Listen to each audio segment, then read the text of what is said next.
البتہ ویسے ان حدیثوں سے ہٹ کے دیکھا جائے تو امام شافعی رحمہ اللہ تعالی اور امام مالک کے نزدیک حلال جانوروں کا پیشاب پاک ہے، اور حنفیہ میں امام محمد بھی اس طرف گئے ہیں، اور ان کا جو اصل استدلال ہے دو حدیثیں ہیں۔ ایک حدیث عرنیین، جس میں آپ صلی اللہ علیہ وسلم نے دیکھا کہ قبیلہ عرنیین کے کچھ لوگ آئے، مدینہ کی ہوا ان کو موافق نہیں آئی، جس کی وجہ سے ان کے پیٹ پھول گئے، ہوا بھر گئی پیٹ میں، تو آپ صلی اللہ علیہ وسلم نے فرمایا، اونٹوں کے بارے میں فرمایا، اشربوا من البانیہا و ابوالیہا، اس کا دودھ بھی پیو اور پیشاب بھی پیو۔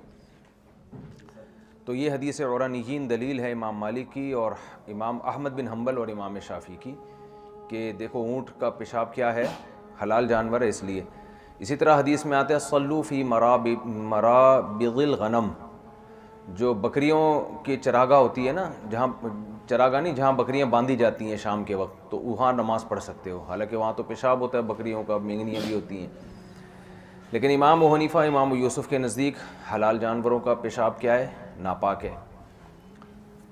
تو دلیل ان کی بھئی قرآن مجید، یہ جو حدیث مشہور حدیث ہے، متعدد سند سے منقول ہے، استنزہوا من البول فإن عامۃ عذاب القبر منہ، فرمایا پیشاب سے بچو، اکثر عذاب قبر پیشاب کی وجہ سے ہوتا ہے۔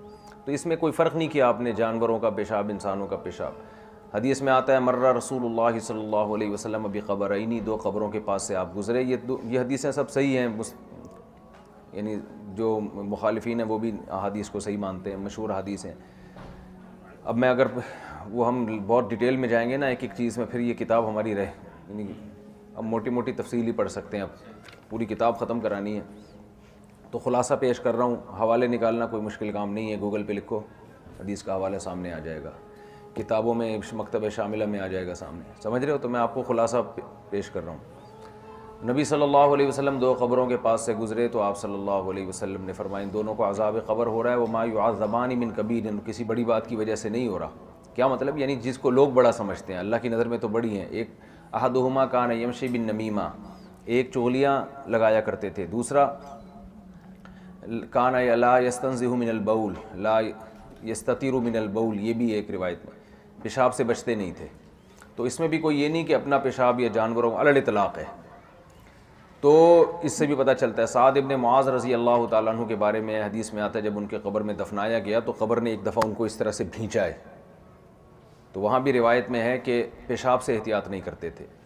اب جمہور علماء ان حدیث کی تعویل یہ کرتے ہیں کہ اس سے مراد اپنا پیشاب ہے، لیکن ہم کہتے ہیں اس طرح کی حدیث میں کوئی تفصیل نہیں ہے۔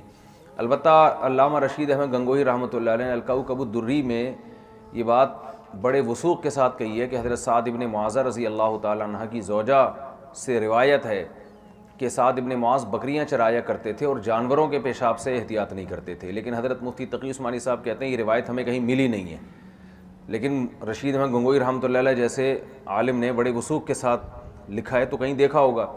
بہرحال اس سے استدلال جب تک اس روایت پر اطلاع ممکن نہ ہو، اس سے استدلال ممکن نہیں ہے، لیکن اگر اس روایت پر یہ روایت کہیں نکل آتی ہے، حوالہ مل جاتا ہے، تو یہ نص فی الباب ہو جائے گی کہ اس میں تو صاف پتہ چل رہا ہے کہ جو بھیڑ بکریوں کے پیشاب، لیکن بہرحال یہ تحقیق بعد والے لوگوں کے ذمہ قرض ہے کہ یہ اس روایت کو کہیں پتہ لگائیں اگر ملتی ہے۔